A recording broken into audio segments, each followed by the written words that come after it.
Hi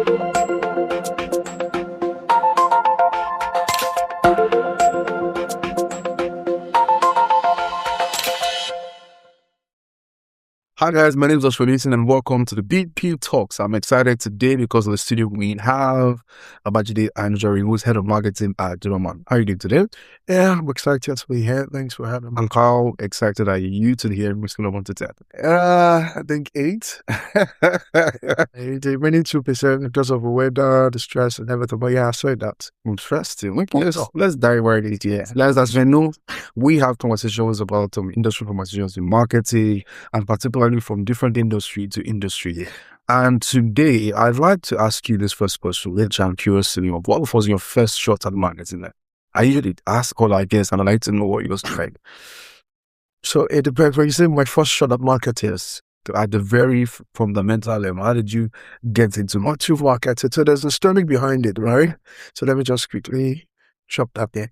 Okay, so I was in my final year in Uniben, and you have a lot of organizations who come to train the final year students, entrepreneurship skills, and how to prepare us for the future of work outside school. And then I attended one of the webinars, physical training, all that. And then one of the facilitators made a statement and said, if you're able to combine your natural abilities in your career, to an extent, you'll succeed. Not saying that if you don't have your natural abilities, you cannot succeed as enjoy. And, I took that statement and I went to the guy afterwards, like, you know what, to get this is me. This is what I've been doing. Do you think I have a natural ability that I could align up with a career choice? And he said, yes, that it feels to me like I'll be someone who could market and communications. So really, I said, okay. So I went back, evaluated my life, and I realized that then my father, I was currently the PR secretary for my fellowship at RCF. I was also the PR secretary for my department in Umbrella. So in a way, I've been aligned with PR marketing without me knowing. And then you know what? After school, I studied geography, by the way. After school, why don't you just get an opportunity? And the first opportunity I had was to work with a PR agency. And that was the foundation. You record marketing. I mean, your first struggle, you're still professing. So that's the journey so far. So that's interesting. 14 years, 14 years. That's interesting. Now, if you to look back to memory lane, and you've seen brands evolve, you've seen the rise and the fall of many brands, right? If we should start by looking at brand strategy, right? What's one particular brand strategy you believe that most businesses have that they don't address their way out of the market? And something you've observed, particularly since the beginning of your career until now, what's one thing, that strategy that businesses are not changing? They need to change this idea. So there's one major strategy that's very key that I think brands should continue to focus on. We say marketing. Yeah, marketing does a whole lot of things, right? But marketing would excel if there's a good product. Okay? The truth is, over the years, I've worked across different industries. Currently in the recruitment space, I've worked in the tech, I've worked in the NGO, the impact space, and I've been able to evaluate to see how marketing feels of what. And one thing that is critical for me is, you have a good product, and you have a good strategy, it will sell. It will go viral. And then what I mean by the good product is, I remember a video about what's called the guy that founded iPhone, Steve Jobs. He says marketing cannot sell a bad product. Okay. If a product is good, right, like it's good, the product in itself, alongside the marketing effort, would allow it to go viral. The product itself would ensure that people come back for that particular product, and also helps the marketing initiatives or MTS that we implement. Yeah. So I'm sure that's not the direction you're expecting me to answer the question, but people have always feel that marketing strategies work. When you have it clear out, you clarify who your target audience are, the market. From all the marketing managers and people I know, they do their marketing well. But the effort that we put into it, if the product is not good enough, then marketing will not work. And also the other situations around the product, the experience that would make our customers feel when they experience our product also matters a lot, right? And then they always say word of mouth is the best market for marketing, and it's the truth. So all our marketing initiatives, all our marketing strategy is to amplify when there's a good product. Right. So in terms of all the strategies, there are a lot of strategies. So that's why I didn't really want to delve into, but there are a lot of amazing strategies out right. Every day, marketers, marketing managers try to, meet up, challenge what they've done before, try to improve. AI also has brought in a lot of innovations. So the strategy to keep getting better. But the point is, if the product is good, the rest assured that the market will work as well. You trust it. Let's bring it into your field, and that's outsourcing. It's a very unique one, right? And I really know, I'm sure people are curious to know what you really do there in marketing, particularly at Jobberman. Yeah. So marketing in the recruitment space, right, is almost the same across board. And as I said earlier, I've worked in marketing across different industries, right? So first and foremost, to talk about Jobberman, what we do is to be the bridge between talent and employers, right? And not just connected them. I say we ensure that the talent, they are equipped with the right skills and competence that they need to excel in an organization. And the employers, they have needs, they have employers to help them build their business. So once we identify the talent, we equip them with the required skills, the knowledge that they need, we then connect them together so that the talent then has value to give to the employer, and the employer pays the talent in value. So you see Jobberman as the bridge between employers and talent. So where marketing comes in basically is to ensure that, we create awareness, we create strategy to tell employers that, see, everything you need an employee to have in terms of skills, the competence, ensuring that you get them faster, even though you have a need immediately. We're telling you that, you know what, we have ready-made talent who have gone through assessment, who have gone through trainings, and they are skillful. They have value that they can offer to you. We're telling you, you know what, come to us. We will connect you with this qualified candidate in no time so that your business doesn't suffer, right? And then on the flip side of it to the employers, we're telling you, you know what, we have employer partners who are looking for candidates like you. They're looking for candidates who have XYZ skills, XYZ capacity. And then you can get those jobs with the brands that we have on our platform. And then we connect both sides together. So we identify the value of the talent, put it to the employer, and vice versa. Interesting. That's very interesting. Yeah. I want to read something to you here, and this is quite interesting because this is actually from your own platform. 309,000 new job seekers join Jobberman platform. And this is in 2025. I mean, this is from your own website. Yeah. You have a huge role to play in this. Absolutely. Walk us through the structure, the background, particularly in marketing to get this kind of result. Okay. Interesting. So we have what it is on our website that allows us talent to come on board, create a profile, create their account, and then have their own CV on the platform and ensure it's optimized so that when the players come to the platform, they see that.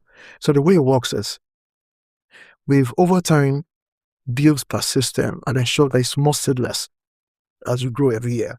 So right now we have what we call simple sign up. Unlike before where you come in, create an account and it takes time for you to fill up your profile to 100%. We've understood that it's a lot of time. There's not much time for people to spend. So we have what we call the simple sign up. You can sign up with your Gmail, your LinkedIn, and then we then have what we call the CV parser, meaning that once you create an account, the system actually for your CV. Once you get your CV, it automatically fills all the information on your profile and takes the information from your CV and fills it up. So in less than 2-3 minutes, you're done creating a profile on the Jobberman platform. So that alone attracts talent. You know what? When I'm trying to create an account, I don't have to spend the whole day to create an account like the way it was done before. So there's been a lot of improvement. And also, our trainings, our LMS, LMS, and we have a lot of trainings that a lot of talents need. Skills they need to equip themselves to prepare themselves for the opportunities. So we have the soft skill training, we have the gig economy. So you can, your talent, you want to work as a remote worker, as a gig worker. There's a training that we have on our platform that teaches you what you need to do to attract employers abroad. right? We have financial literacy.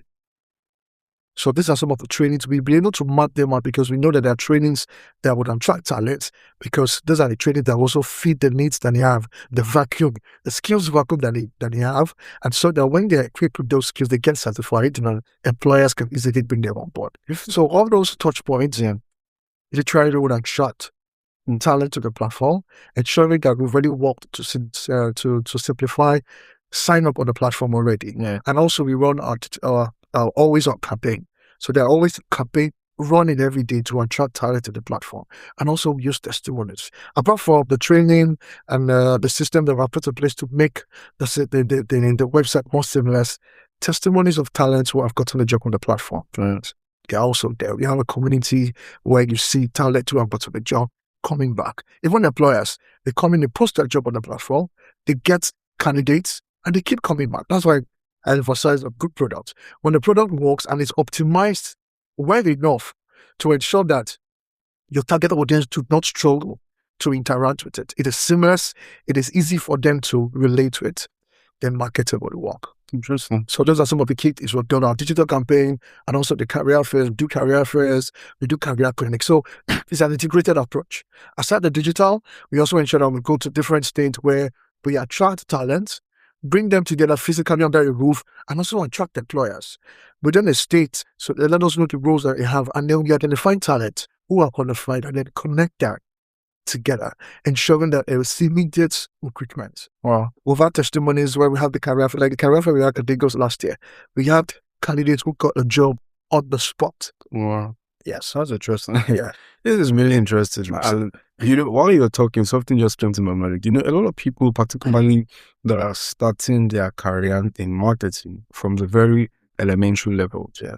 When you talk about marketing, all they think about is social media. Yeah. Right. And that's that's the nearest touch or lessons you have access to see. And from everything you're saying, this goes beyond, you're even talking about, having event activations, all of that. Now, that speaks to which pushes me to the next question that I want to ask you. I'm sure when you stepped into marketing, you of course was in a PR agency and all of that. Where you sit at the moment, you have a lot to do with partnerships. And partnerships is an integral part of the conversation I'm starting going because of your space. Absolutely. Right. I want you to speak to that a little bit. What does partnership look like for you in your space? Partnership is more like, you know what, I can't do this alone. Mm-hmm. Partnership is more of where I can get to. I need to work with someone to get there. Right. Yeah. So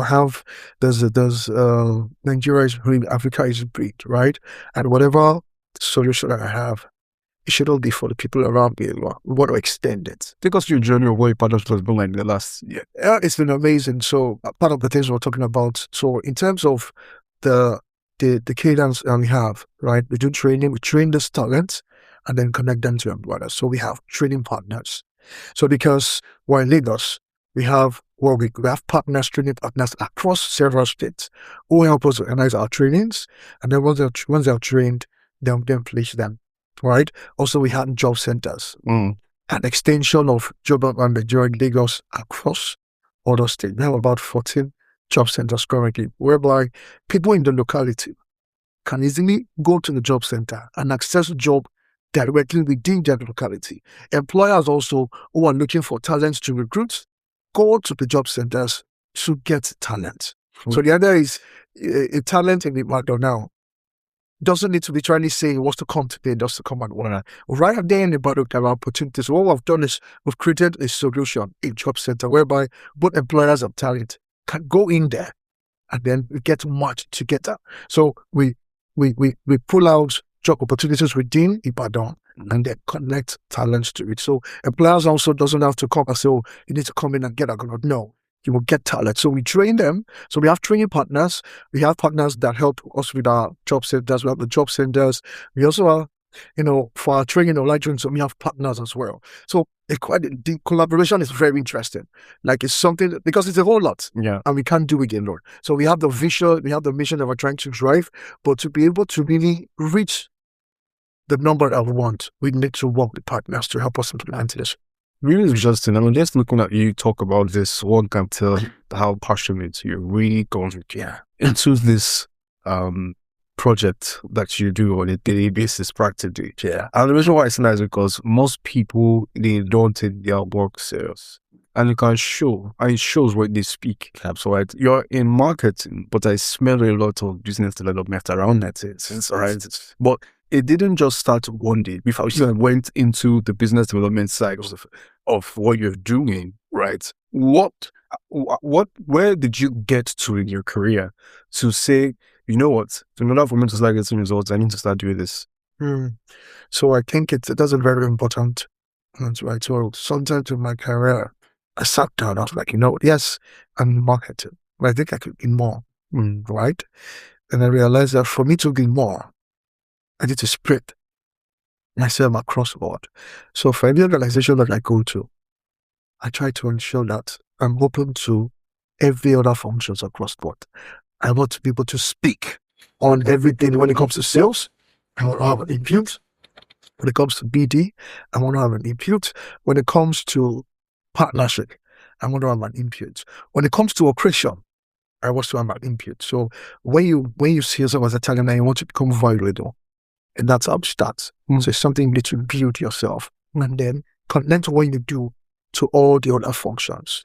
And then marketing is such a beautiful, a beautiful career path whereby it connects with every other thing. Sales as marketing, BD, they need you partnership, they need you operations, you are needed. So I just intentionally open my mind to be part of it. And again, when you're in good stakeholder management, right? When you're managing other stakeholders, you also try to bring your end down to learn how they do things, what they do, so that even though they are not around and you have an opportunity to bring in someone that probably a BD person is supposed to bring in, you're able to speak to it. And of course, being knowledgeable about what you do, what the business does, is also very important. You find some people whereby they cannot really speak in depth, in details about what their business does. Every member of an organization is to become a brand ambassador. When they wake you up in the morning, she will just think about all your business skills. That's how you say it. All right, anywhere you find yourself, you should be able to speak about it in your own way. But ensure that you have all the relevant key terms when you're explaining to people, and there's no confusion around it. Interesting. Brands today, in order for them to become relevant, they need to take insight and research. Absolutely serious. Absolutely. All right. And what you do, it's beyond a shadow of a doubt. You guys must take insights. I mean, don't just answer them to research. Particularly for you, what's your approach in getting insights?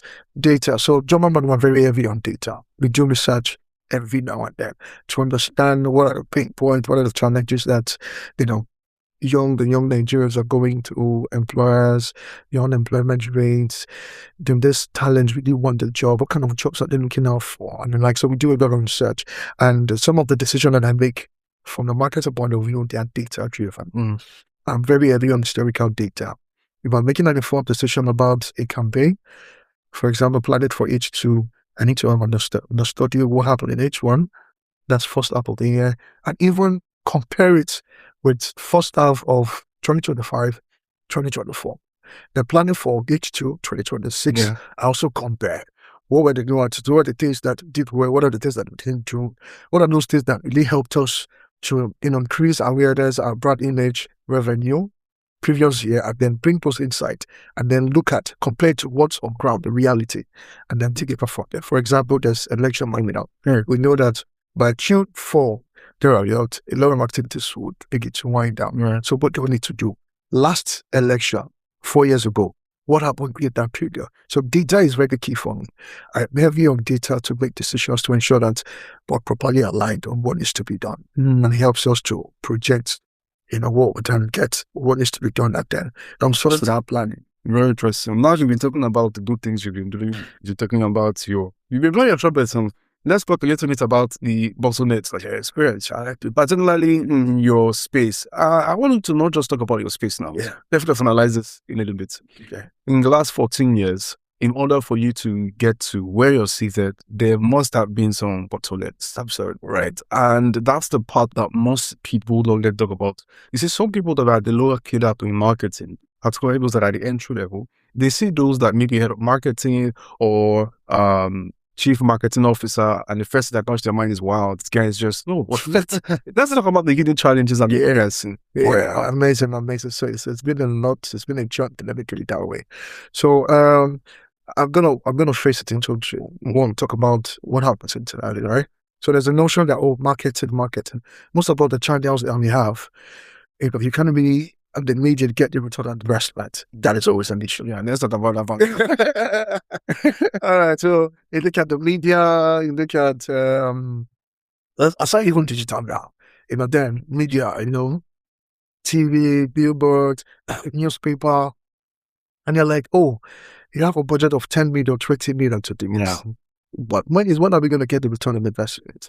It's always a conversation every now and then you begin to speak a lot of English to your guys or presentation, and then you have your MDs looking at you like, yeah, then what are you doing? Like, okay, yes, okay, let's say let's spend 40% on it.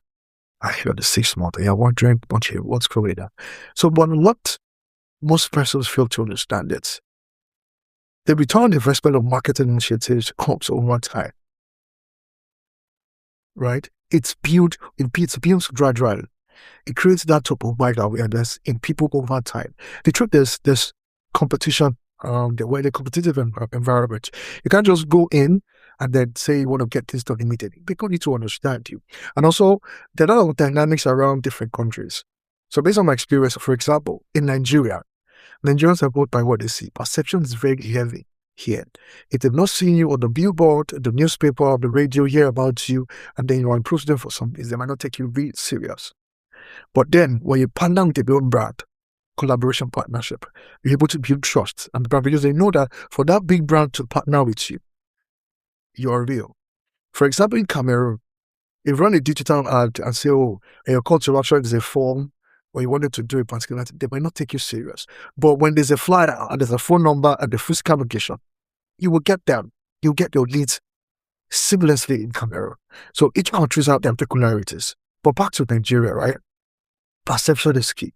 You're just starting your business, you want to build trust and confidence in the minds of your consumers.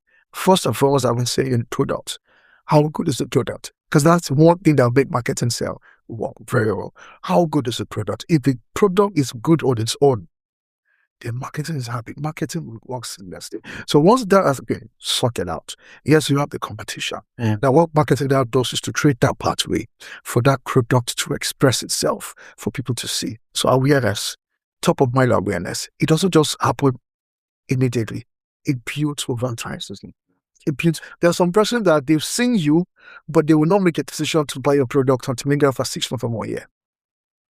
It's just the way human beings are wired. But they are seeing it. It's registered there. And then they decide to make a purchase. You'll be the first they remember. Why do you think Coca-Cola still spends millions of money on marketing every day? It's for top of my awareness. When you're having a party, anything, it's Coca-Cola. Even though they've got it there, but they will not stop. Because that's a margin to it. So that was a challenge growing up also. When you put the budget out there, and like, you know what, cut this budget. This is what you spend. Now, the flip side of it is, and which is what has made some marketing professionals also to really think and also wear the cap on the salesperson, right? Is that I now began to become more intentional to say, no, okay, fine. I have XYZ amount of budget. What can I really do to give me a quick turnaround, in this case of 1 month and 2 months? And then that's where we have events, right? You have events, you have your digital running campus create awareness, but I will split maybe about 35-40% of that for my budget and digital. Okay. And then I look at the events. Okay, what are those events I can give quick wins? I look at industry-related events. Right? Well, I know that a lot of my target audience will be there. Thank you. I want to spend that money, they go there, create the booth, display my product, and have my sales guys to say, no, for this event, we're looking at getting about 30 leads. But out of that 30, 50% of it are going to be qualified leads. And out of that qualified leads, you are expected to ensure that you close about 25% of it into revenue. So we have that plan, and then we go there. So we're giving all our efforts to, you know what, guys, we're here, establish this is what we do. So, and that's why when I go for industry-related exhibitions, right, and make sure that I get a speaking opportunity because I need to tell my story for it. So, all those challenges that we went through has forced me to really think deep. Okay, fine, no problem. But what are those things that can really give me that quickly, right? With the commercial team and converting those things. So I find those areas, a group of, so for example, for me, my major targets are HR professionals and talent acquisition specialists. I look for communities. I look for associations. Like me, I see out there my friends. They know me because I'm always there. That's where I get my nose to pick my pipeline into the new year. Right? So I identified those key areas where I know that when I get my leads, the turnaround time is shorter. But I will not stop doing awareness because they contribute to it. So that's why most of the time my own approach for marketing is integrated. Combination of both digital and traditional marketing. How do you, so you have to ask this question, it's very important. Yeah. What's your framework for identifying an opportunity and harnessing the opportunity? What's the framework for you? So the framework starts internally first. What are the product offerings that we have, right? So give a good example. So we have mass hiring, we have mass hiring, we have private training that we do for banks and some of the big brands, right? So I analyze my product offerings. For this product offerings, who are my major target audience? Also, this product offerings was the budget allocation for revenue, what I expected to bring in a quarter or at the end of the year, or what have you, split it into, okay, this is it. Okay, so how many leads do we need to bring in a product to help us achieve our revenue targets? This is the approach internally now. So when we have all that breakdown, we say, okay, fine. So for example, we have 10 leads at an average of XYZ value would help us achieve this. So we're not, okay, fine. For this quarter, we're going out to get 10 leads of this value.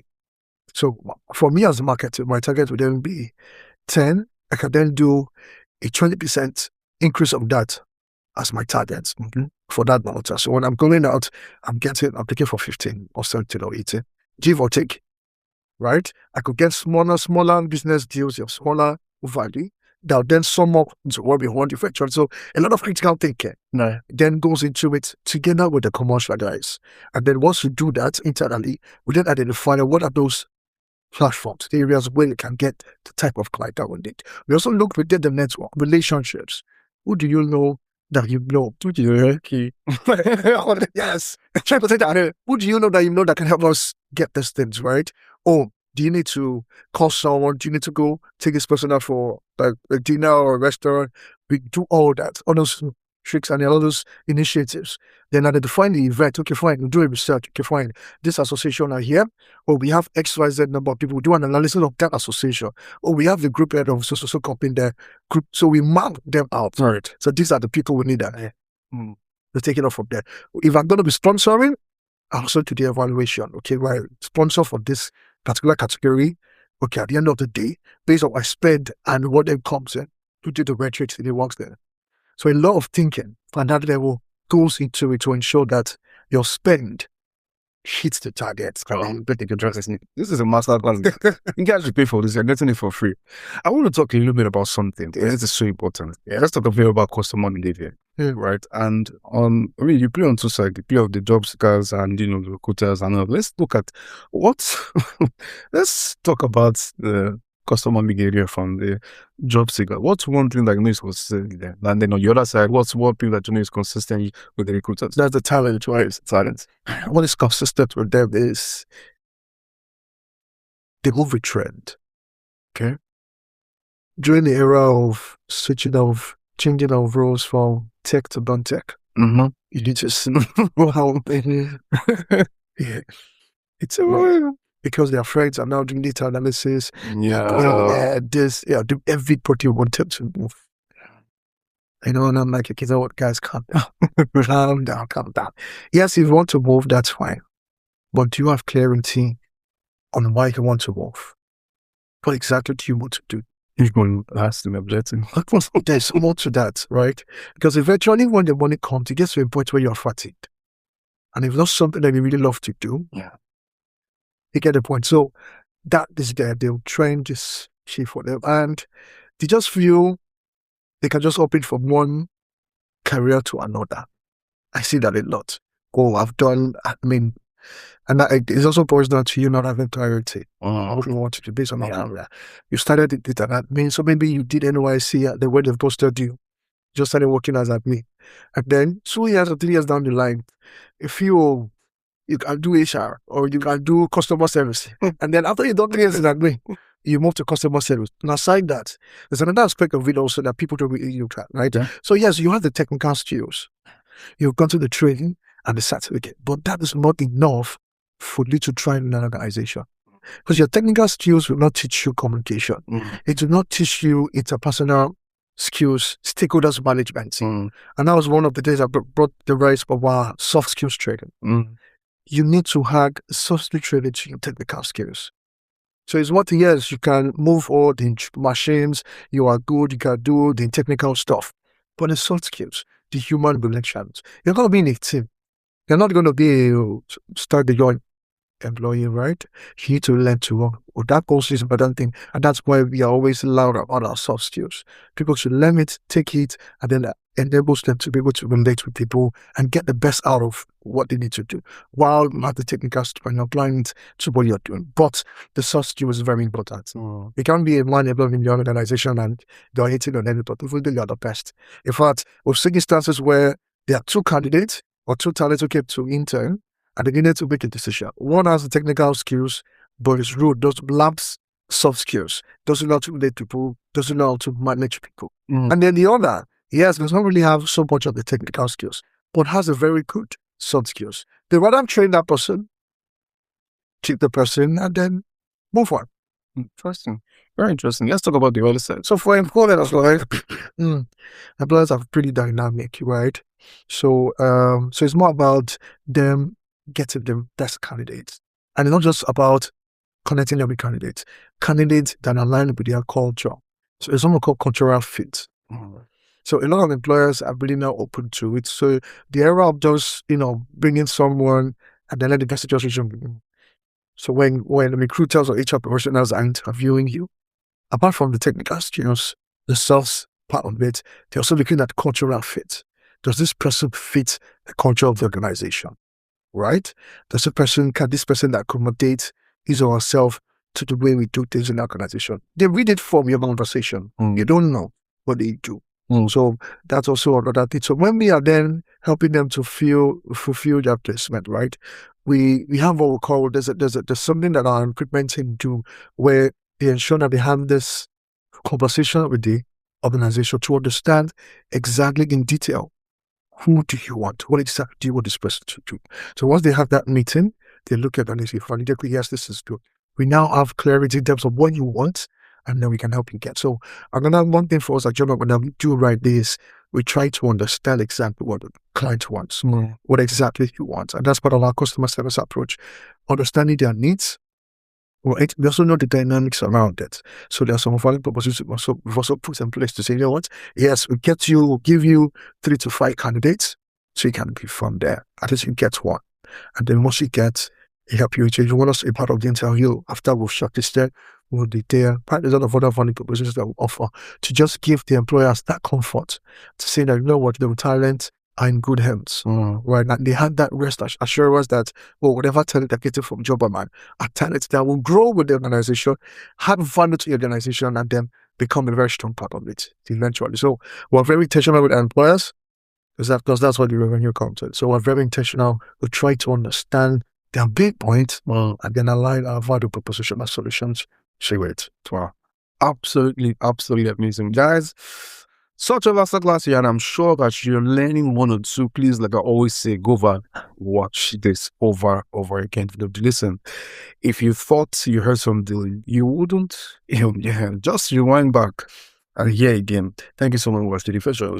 Thanks for having me. My name is Ochuko Newton, and I'll see you on the next episode. Cheers. Bye. Free audio post-production by alphonic.com.